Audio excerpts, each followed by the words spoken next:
pourrait se le dire comme elle le désire sans être accusée de racolage passif. J'ai rêvé d'un pays où les travailleurs et travailleuses du sexe étaient libres et pouvaient exercer leur activité dignement. J'ai rêvé d'un pays où les contrôles de police ne servaient pas à vider les lieux de drague.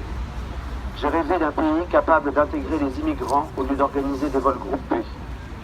J'ai rêvé d'un pays capable d'honorer la mémoire de toutes les victimes, qu'elles aient été persécutées pour des raisons religieuses, politiques ou d'orientation sexuelle.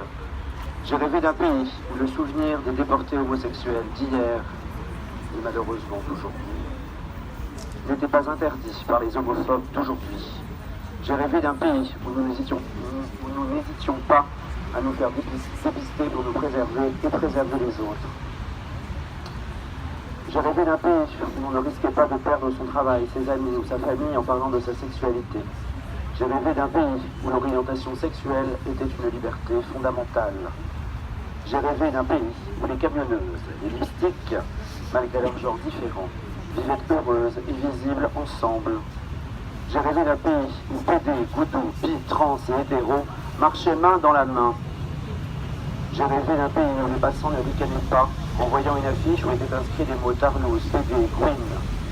J'ai rêvé d'un pays où l'expression enculé était une invitation à l'amour et pas une insulte. J'ai rêvé d'une Europe et d'un monde où tous les pays condamnaient l'homophobie, la lesbophobie et la transphobie. J'ai rêvé d'un monde où les richesses étaient équitablement partagées et où les traitements antiviraux n'étaient pas accessibles qu'aux riches et aux occidentaux. J'ai rêvé d'un monde où les religieux de tous bords nous laissaient vivre nos différences. J'ai rêvé d'un monde où les politiques condamnaient l'homophobie. J'ai rêvé d'un pays, enfin, où les usines à paillettes étaient nationalisées et le lait démaquillant remboursé. J'ai rêvé d'un pays où la force des homosexuels face à l'intolérance était l'amour et la joie. J'ai rêvé d'un pays où une enquête concernant les crimes et les exactions en Tchétchénie était une réalité et pas juste un souhait ou une revendication.